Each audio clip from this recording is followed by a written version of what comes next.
नौजवान आलिम दीन हज़रत मौलाना अब्दुल अव्वल साहब फारूकी के पोते हज़रत मौलाना अब्दुल हाफिज़ फारूकी साहब हमारे दरमियान तशरीफ़ रखते हैं। मैं उनसे गुजारिश करता हूं कि माइक पर तशरीफ़ लाएं और अपने मवाइज़ हसना से हम सबको मुस्तफ़ीज़ फरमाएं।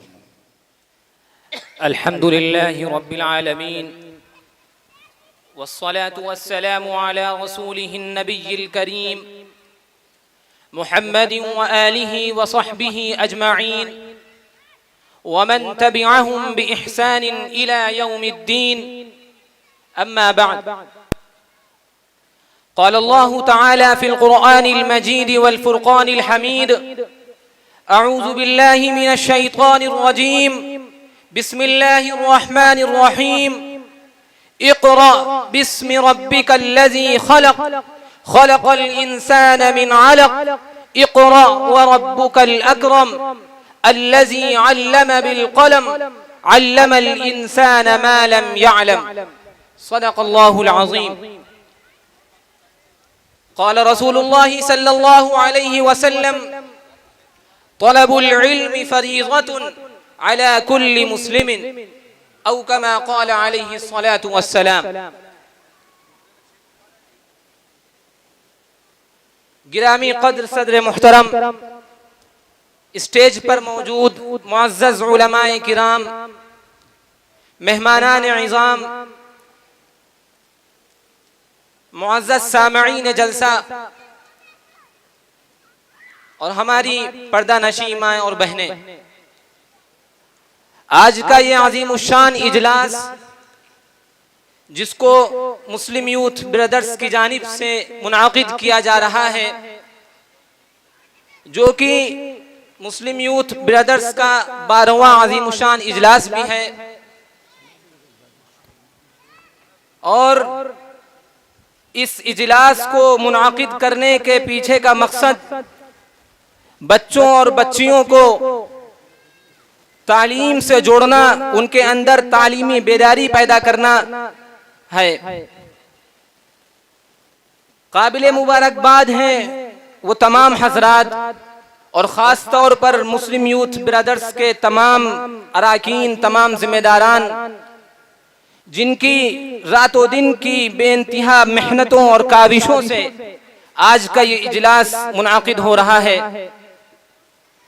और ख़ास तौर पर बिलखुसूस काबिल मुबारकबाद हैं मुस्लिम यूथ ब्रदर्स के बानी और जनरल सेक्रेटरी जनाब हाफिज सैयद मोहम्मद वसी साहब कि उनकी रातों दिन की मेहनतों से, उनकी कोशिशों से आज का ये इजलास अपनी कामयाबी की तरफ आगे बढ़ रहा है। आज से नहीं बल्कि हमेशा से ही अल्लाह सुब्हानहू व तआला ने उनके अंदर एक कौम का एक जज्बा रखा है। चाहे कौम की बेदारी हो या तालीमी बेदारी मुहिम हो या कौम की इस्लाह का मसला हो, अल्लाह सुब्हानहू व तआला उनकी मेहनत को कबूल फरमाए और उनके इस अमल को, इस अमल के बदले अज्र अता फरमाए।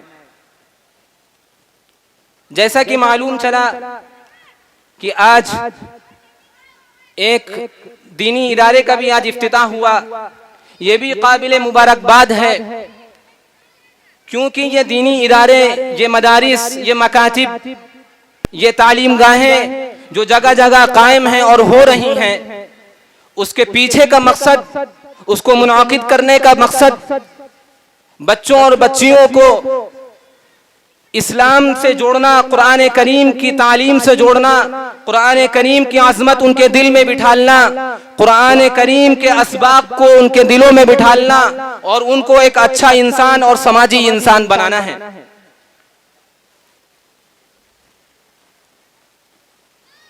जिस तरह ये मदारिस और मकातिब हैं, मैं आपको बहुत बड़े आलिम दीन मुफक्किर इस्लाम हजरत मौलाना अली मियां रहमतुल्लाह अलैह फरमाते थे कि ये मदारिस पावर हाउस हैं। जिस तरह पावर हाउस से पूरे इलाके में, पूरे शहर में घर घर में बिजली सप्लाई होती है, उस तरीके से ये मदारिस, ये मकातिब, ये दीनी इदारे, ये तालीम गाहें, ये कॉलेज और यूनिवर्सिटियां हैं,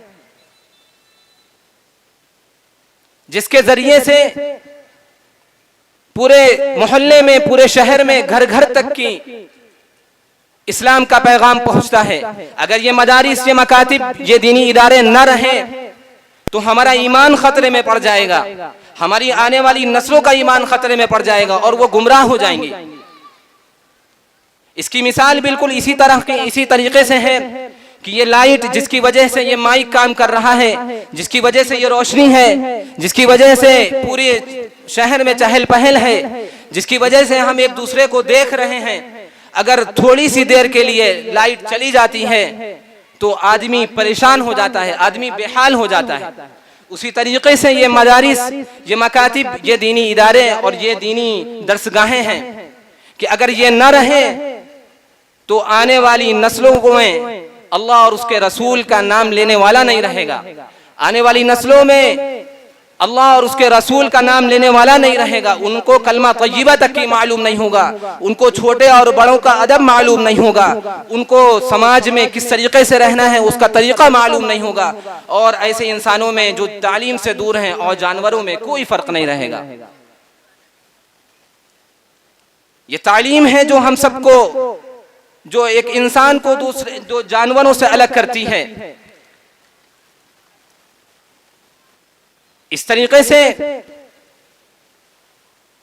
जिस तरीके से आप गौर करें ज़माना जाहिलियत में और ख़ास तौर पर अल्लाह के रसूल सल्लल्लाहु अलैहि वसल्लम की बिअसत से पहले क्या हालात थे, दुनिया किस रुख पर जा रही थी, ख़ास तौर पर अरब का क्या हाल था। चुनांचे चारों तरफ तारिकियां ही तारिकियां थीं, उम्मीद की कोई किरण नजर ना आती थी, जिहालत अपने आखिरी दौर में थी, इंसानी अखलाक बिल्कुल खत्म हो चुके थे, बच्चियों को जिंदा दफन किया जा रहा था, चारों तरफ अंधेरा ही अंधेरा था, छोटी छोटी बातों पर लड़ाई झगड़ा उनकी घुट्टी में दाखिल हो गया था, एक दूसरे का खून बहाना उनके लिए कोई बड़ी बात नहीं थी, और अगर कोई दूसरा नहीं मिलता था तो अपने सगे भाई से लड़ने झगड़ने लग जाते थे। ये तमाम हालात थे जिसको एक शायर कहता है कि बदी का जोर था हर सू जिहालत की घटाएं थीं, बदी का जोर था हर सू जिहालत की घटाएं थीं, फसादो जुल्म की फैली चारों तरफ हवाएं थीं, किसी को लूट लेते थे किसी को मार देते थे, किसी को लूट लेते थे किसी को मार देते थे, कोई साइल जो आ जाता उसे धुतकार देते थे। गर्ज पूरी तरह जब वो शरारत पर उतर आए, गर्ज पूरी तरह शरारत पर जब वो उतर आए, जनाब रहमतुल लिल आलमीन तशरीफ ले आए। अल्लाह के रसूल सल्लल्लाहु अलैहि वसल्लम को इन हालात में मबरूज किया गया, और जब सैकड़ों बरस के बाद जमीन वालों का रिश्ता आसमान वाले से कायम होता है, तो जो रिश्ते को कायम करने वाला होता है उसको सबसे पहला पैगाम, सबसे पहला हुक्म, सबसे पहली वही क्या उतरती है, उसको सबसे पहला पैगाम इक़रा की शक्ल में मिलता है।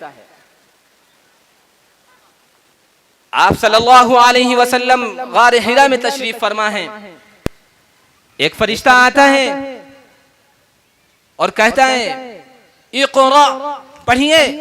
अल्लाह के रसूल सल्लल्लाहु अलैहि वसल्लम मुतवज्जे होते हैं, अल्लाह के रसूल सल्लल्लाहु अलैहि वसल्लम पढ़े लिखे नहीं थे, वो फरमाते हैं मा अना बिक़ारी, मैं पढ़ा हुआ नहीं हूं। तो फिर वो फरिश्ता आप सल्लल्लाहु अलैहि वसल्लम को चिमटा लेता है, फिर वो दूसरी मर्तबा कहता है इक़रा, पढ़िए। फिर अल्लाह के रसूल सल्लल्लाहु अलैहि वसल्लम यही जवाब देते हैं मा अना बिक़ारी, मैं पढ़ा हुआ नहीं हूं। फिर वो अल्लाह के रसूल सल्लल्लाहु अलैहि वसल्लम को बहुत तेजी के साथ अपने गले लगा लेता है। फिर वो तीसरी मर्तबा फरिश्ता कहता है इक़रा, पढ़िए, पढ़ते क्यों नहीं? फिर अल्लाह के रसूल सल्लल्लाहु अलैहि वसल्लम यही जवाब देते कि मैं पढ़ना नहीं जानता। फिर वो आप सल्लल्लाहु अलैहि वसल्लम को गले लगा लेता, और इतनी तेजी से गले लगाता मालूम होता था कि आपकी पसलियां टूट जाएंगी। फिर वो छोड़ देता, फिर वो चौथी मर्तबा अल्लाह के रसूल सल्लल्लाहु अलैहि वसल्लम से कहता, इक़रा, पढ़िए, बिस्मि रब्बिकल्लज़ी खलक़, खलक़ल इंसान मिन अलक़, इक़रा व रब्बुकल अकरम, अल्लज़ी अल्लम बिल क़लम, अल्लमल इंसान मा लम यअलम। जब अल्लाह के रसूल सल्लल्लाहु अलैहि वसल्लम का ये सुनना था कि आपके भी ज़बान मुबारक से ये अल्फाज जारी हो गए। अगर कोई इंसान पढ़ा हुआ नहीं है, आप उसको बताएं कि ये पढ़ो, तो वो नहीं पढ़ सकता। यही अगर कोई मुंह से बोले किसी को तो वो फौरन पढ़ने लग जाएगा। इसी वजह से उलमाए किराम और खास तौर पर हाफिज इब्न हजर ने अपनी किताब में लिखा है कि जो फरिश्ता आसमान से आया था उसके हाथ में एक मखमल का एक टुकड़ा था जिस पर ये आयत मुबारका लिखी थी। वो अल्लाह के रसूल सल्लल्लाहु अलैहि वसल्लम को दिखाता था, तो अल्लाह के रसूल सल्लल्लाहु अलैहि वसल्लम उसके जवाब में कहते थे कि मैं पढ़ा हुआ नहीं हूं। अगर वो ना दिखा रहा होता तो अल्लाह के रसूल सल्लल्लाहु अलैहि वसल्लम उससे कहते कि मैं क्या पढ़ूं, लेकिन अल्लाह के रसूल सल्लल्लाहु अलैहि वसल्लम ने जवाब दिया कि मैं पढ़ा हुआ नहीं हूं। उठा गारे हिरा से अब्र रहमत शान हक लेकर, उठा गारे हिरा से अब्र रहमत शान हक लेकर, लब इक़रा बिस्मि रब्बिकल्लज़ी खलक़ लेकर, सुनाया आके अहले बैत को मुज़्दए रिसालत का, सुनाया आके अहले बैत को मुज़्दए रिसालत का, उन्हें ईमान पहले ही से था हक़ व सदाक़त पर, कहा उस खालिक़े हस्ती के जलवे पर रहो शैदा, कहा उस खालिक़े हस्ती के जलवे पर रहो शैदा, उसी का नाम लेना चाहिए जिसने किया पैदा, वो जिसने गोश्त के एक लोथड़े को जिंदगी बख्शी, वो जिसने गोश्त के एक लोथड़े को जिंदगी बख्शी, बनाई शक्ल इंसान और ऐसी बरतरी बख्शी, जरिए से कलम के जिसने दी तालीम इंसान को, जरिए से कलम के जिसने दी तालीम इंसान को, उसे वो कुछ सिखाया जो ना आ सकता था नादा को। मुअज़्ज़ज़ सामिईन, बस मैं ये कह रहा था कि आप जरा गौर करें कि तालीम की अजमत कितनी बड़ी है। इन तमाम हालात में अल्लाह सुब्हानहू व तआला ने सबसे पहली वही, सबसे पहला हुक्म, सबसे पहली बात जो शुरू करी वो इक़रा से शुरू करी। अल्लाह और उसके रसूल की नजर में तालीम की क्या अहमियत थी, क्या अजमत थी। फरमाया गया इक़रा, पढ़ो पढ़ो, क्योंकि इस उम्मत को उम्मत इक़रा बनाया गया है। जहां इस उम्मत की इतनी सारी खुसूसियात हैं, वहां एक ये भी खुसूसियत है कि इसको उम्मत इक़रा बनाया गया है। हुक्म दिया गया है कि पढ़ो पढ़ो, और क्या पढ़ो, जितने उलूम हैं सब पढ़ो, कोई मुमानियात नहीं, लेकिन शर्त है कि अपने रब के नाम से पढ़ो जिसने तुमको पैदा किया, और ऐसा इल्म हासिल करो जिससे रब की मारिफत हो। जो रब को नहीं जानता वो रब को पहचान जाए, ऐसा इल्म हासिल करो। लेकिन इस्लाम में, कुरान में ऐसी कोई तकसीम नहीं की गई कि ये दीनी इल्म है इसको हासिल करना है और ये दुनियावी इल्म है इसको हासिल नहीं करना है। बल्कि इस्लाम ने जो हमेशा तसव्वुर दिया वो दो तरह का तसव्वुर दिया, एक है इल्म नाफे और दूसरा इल्म ज़ार। अल्लाह के रसूल सल्लल्लाहु अलैहि वसल्लम ने हमेशा इल्म नाफे के लिए दुआ मांगी और हमेशा इल्म ज़ार से पनाह मांगी। अगर कोई शख्स दीन का इल्म हासिल करता है और उसके बाद वो लेकिन अल्लाह को नहीं पहचान पाता, अपने रब को नहीं पहचान पाता, वो बद्दीन हो जाता है। उसको दीन पर चलने का तरीका नहीं मालूम, उसको सलीका नहीं मालूम, उसको समाज में रहने का तरीका नहीं मालूम, तो ऐसा इल्म खुदा की कसम वो इल्म ज़ार है, वो इल्म नफा बख्श नहीं है। अल्लाह के रसूल सल्लल्लाहु अलैहि वसल्लम पनाह मांग रहे हैं, अल्लाहुम्मा इन्नी अऊज़ु बिका मिन इल्मिन ला यनफा, या अल्लाह हमको ऐसा इल्म से बचा जो नफा बख्श ना हो। अल्लाह से करे दूर तो तालीम भी फितना, अमलाक भी, औलाद भी, जागीर भी फितना। अल्लाह से करे दूर तो तालीम भी फितना, अमलाक भी, औलाद भी, जागीर भी फितना। ना हक के लिए उठे तो शमशीर भी फितना, और शमशीर ही क्या नारे तकबीर भी फितना। और अगर इसके मुकाबले कोई शख्स दुनियावी इल्म हासिल करता है, चाहे वो साइंस हो या टेक्नोलॉजी हो, चाहे वो एग्रीकल्चर हो या इंजीनियरिंग की कोई पढ़ाई हो, कोई भी इल्म हासिल करता हो, लेकिन वो अल्लाह को पहचानता है, वो रब के करीब होता है, वो दीन को पहचानता है, वो समाज में और इंसानों के बीच रहने का तरीका मालूम, वो इल्म नफा बख्श इल्म है। अल्लाह के रसूल सल्लल्लाहु अलैहि वसल्लम दुआ फरमा रहे हैं, अल्लाहुम्मा इन्नी अस्अलुका इल्मन नाफिआ, अल्लाहुम्मा इन्नी अस्अलुका इल्मन नाफिआ। अल्लाह के रसूल सल्लल्लाहु अलैहि वसल्लम दुआ फरमा रहे हैं। तो मुअज़्ज़ज़ सामईन, बस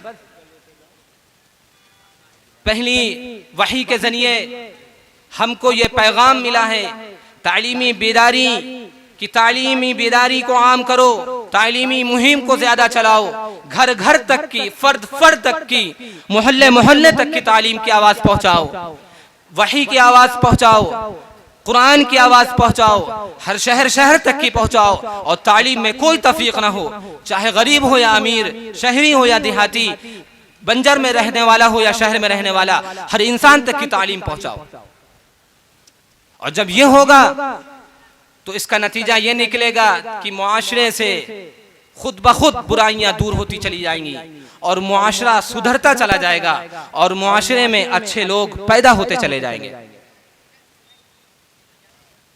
जरा गौर करिए, अल्लाह के रसूल सल्लल्लाहु अलैहि वसल्लम ने जब तालीमी मिशन को घर घर तक की पहुंचाया, आम तक की पहुंचाया, खास खास तक की पहुंचाया, जब पहली वही की आवाज को उन्होंने गरीब तक की पहुंचाया, अमीर तक की पहुंचाया, बादशाह तक की पहुंचाया और गरीब तक, गुलाम तक की पहुंचाया, जब तक सब तक की पहुंचा दिया तो उसका नतीजा पूरी दुनिया ने देखा कि वो समाज किस तरह बदल गया। जो कल तक की अपने भाई का दुश्मन था, अपने भाई के खून के लेने का दर पे था, आज वो भाई अपने भाई के लिए अपनी जान निछावर करने वाला बन गया। आज उनका समाज कैसे बदल गया, आज उनका मुआशरा कैसे बदल गया, वो सब के सब ने देखा और रहती दुनिया तक की उनको आइडियल और एक नमूना बना दिया गया। तो उम्मत को ये पैगाम दिया गया है कि तालीम आम करो, तालीमी मिशन को आगे बढ़ाओ और जो तालीम आम कर रहे हैं उनका साथ दो और स्कूल और कॉलेजेस और मदारिस और मकातिब का इंतजाम करो। अगर तुमको इस्लाह चाहिए, अगर तुमको मुआशरे में इस्लाह चाहिए, अगर अच्छे लोगों को चाहिए, अगर तुम चाहते हो कि समाज से बुराइयां दूर हो जाएं, अगर तुम चाहते हो कि अच्छे लोग समाज में निकल करके आए, तो तुमको तालीम को आम करना पड़ेगा। तुमको जगह जगह स्कूल कॉलेजेस खोलना पड़ेंगे, दीनी मदारिस खोलना पड़ेंगे। जरा गौर करिए, आज अफसोस की बात है, आज अफसोस सद अफसोस कि जिस उम्मत को उम्मत इक़रा बनाया गया था, जिस उम्मत को पहली वही के जरिए हुक्म मिला था, जिस उम्मत को पहला हुक्म ही इक़रा से मिला था, आज उसने तालीम को अब कहां डाल दिया, आज उसने तालीम को कहां डाल दिया। जिस उम्मत को तालीम को लेकर के आगे बढ़ना चाहिए था, आज उस उम्मत ने तालीम को पसे पुष्ट डाल दिया। पहले की हमारे खातीन, पहले की हमारे माएँ और बहनें किस तरीके से अपने घर को संवारती थी तालीम से, पहले के हमारे नौजवान और बच्चे किस तरीके से तालीम को हासिल करने के उनके अंदर जुनून था। हजारों मिसालें मौजूद हैं लेकिन वक्त बहुत कम है। मैं एक छोटा सा वाकया आपके सामने रख करके अपनी जगह लूंगा कि एक शख्स है, इमाम मालिक, अइम्मा अरबा में से हैं, मदीने के इमाम हैं। बादशाह वक्त का ऐलान है कि जब तक कि इमाम मालिक मौजूद रहेंगे तब तक कि कोई फतवा ना दे। वो इमाम मालिक अपने दर्स दे रहे हैं, मस्जिद नबवी में बैठे हैं। एक 17 साल का नौजवान आता है, और धीरे धीरे आगे बढ़ता है और इमाम मालिक के पास आकर खड़ा होता है और सलाम करता है। इमाम मालिक से कहता है कि अफीकुम अब्दुर्रहमान इब्नुल कासिम, क्या आपने अब्दुर्रहमान इब्नुल कासिम को देखा है? क्या आप में कोई अब्दुर्रहमान इब्नुल कासिम है? तो इमाम मालिक जवाब देते हैं, पास में एक बैठे हुए शख्स को कहते हैं जिसका नाम अब्दुर्रहमान था, कहते हैं देखो क्या मामला। फिर वो शख्स उठता है तो वो 17 साल का नौजवान अब्दुर्रहमान से कुछ कहता है, तो जिसके नतीजे में अब्दुर्रहमान फूट फूट कर रोने लगते हैं। सारा मजमा इमाम मालिक ताज्जुब में पड़ जाते हैं कि खैर क्या हुआ। उन्होंने ये सोचा कि शायद हो सकता है इनके घर से कोई खबर आई हो। उसके बाद इमाम मालिक पूछते हैं, जब वो बैठ जाते हैं, कि खैर सब खैरियत तो है, क्या हुआ तुम्हें? तो अब्दुर्रहमान कहते हैं कि हजरत कुछ हुआ नहीं, असल बात यह है कि मैं मिस्र का रहने वाला हूं और मैंने आपकी किताब मुअत्ता इमाम मालिक अपने उस्तादों से पढ़ रखी है, लेकिन हमको ये शौक था, हमारे अंदर ये लगन थी कि हम इस किताब को आपसे सुने, इस किताब के मुसन्निफ से डायरेक्ट इसको सुनूं। तो मुझे ये लगन थी, मैं इसको पूरा करना चाहता था, लेकिन मेरी शादी हुई है, मेरी बीवी उम्मीद से थी, मैं उसके सामने कुछ कह नहीं सकता था। लेकिन एक रात मुझे बेचैनी हुई और मैं करवट पे करवट बदल रहा था। मेरी बीवी ने मुझसे पूछा कि क्या हुआ, क्यों परेशान हो? तो उन्होंने पूरी बात बताई कि मैं ऐसा ऐसा चाहता हूं और मैंने तुम्हारे सामने इस वजह से ये बात नहीं करी क्योंकि हम तुमको इस हाल में नहीं छोड़ के जा सकते। तो हम इस बात को कहना चाहते हैं कि हमारी माएं और बहनें इस बात को सुने, हमारे नौजवान भी सुने कि उनका क्या जज्बा था। उनकी अहलिया ने जवाब दिया कि हमको कोई एतराज नहीं है, आपको जाना है जाइए, आप तालीम हासिल करना चाहते हैं चले जाइए, हमको कोई एतराज नहीं। और रही बात मेरी हिफाजत की, तो जिस रब ने हजरत इब्राहिम की हिफाजत करी, जिस रब ने हजरत हाजिरा की हिफाजत करी, जिस रब ने हजरत इस्माइल की हिफाजत करी, वही रब हमको बचाएगा और हमारी हिफाजत करेगा। आपको जाना हो चले जाइए। तो ये सुनकर अब्दुर्रहमान इमाम मालिक के दर्स में आ गए। उसके बाद 1 साल गुजर गया, 2 साल गुजर गए, 3 साल गुजर गए। उनकी तालीम का जो शौक था, तालीम की जो लगन थी, वो प्यास नहीं बुझ रही थी। 3 साल के बाद उन्होंने एक काफिले के जरिए से अपने घर में खत भिजवाया अपनी बीवी को और कहने लगे कि मैं यहाँ कुछ वक्त के लिए आया था, लेकिन तालीम का ऐसा शौक है कि मेरा दिल नहीं चाहता कि मैं वापस घर आऊं, तो लिहाजा तुम आजाद हो, तुम चाहो दूसरी जगह शादी कर लो। तो अब फिर उस खातीन के जवाब सुनिए कि किस तरीके से हमारी माएं और बहनें थीं कि उन्होंने तालीम को किस तरीके से संवारा। उन्होंने काफिले के जरिए से दोबारा खत भिजवाया और कहने लगी कि हमें कोई एतराज नहीं है, आप जब तक की चाहें तालीम हासिल करते रहिए, हम जिंदगी भर आपकी बीवी ही बनकर रहूंगी, हमको नहीं जाना। आप तालीम हासिल करने गए, तालीम हासिल करिए, जब तक कि आप रहेंगे मैं आपकी बीवी बनकर रहूंगी। तो ये थी हमारी खातीन और ये थी हमारी माएं और बहनें। उसके बाद जब उसी दौरान उनके यहाँ विलादत हुई, एक लड़का पैदा हुआ। जब वो 17 साल का हो गया तो वो हज के इरादे से आया। तो जब वो निकलने लगा तो उसकी माँ ने कहा कि तुम जब जा रहे हो तो मदीना मुनव्वरा भी जाना और मस्जिद नबवी में भी जाना और अपने बाप का पता लगाना कि वो किस हाल में है। वहाँ इमाम मालिक का दर्स चल रहा होगा, उसमें जाके बैठना और अपने वालिद का पता लगाना कि वो किस हाल में है और क्या हुआ।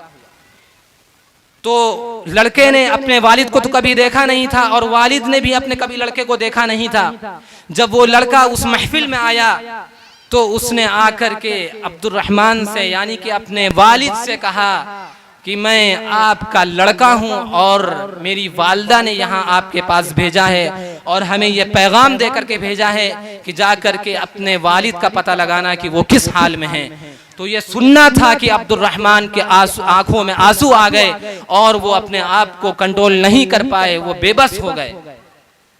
दिल ही तो है नसंगो खिश्त दर्द भरना आए क्यों, दिल ही तो है नसंगो खिश्त दर्द भरना आए क्यों, ये दिल ही तो है नसंगो खिश्त दर्द भरना आए क्यों, हम रोएंगे 1000 बार कोई हमें सताए क्यों। मोहतरम हजरात, आज ज़रूरत है इसी जुनून की, इसी शौक़ की, इसी जज्बे की कि तालीम को आम करें, तालीम को ज़्यादा से ज़्यादा बढ़ाएं और तालीम को आम करें। क्योंकि जब तालीम अंदर आएगी तो अंदर की जहालत जाएगी, जब अंदर की जहालत जाएगी तो अच्छा इंसान निकलेगा, और जब अच्छा इंसान निकलेगा तो एक अच्छा मुआशरा बन करके आएगा, और जब अच्छा मुआशरा आएगा तो अमन व अमान कायम होगा।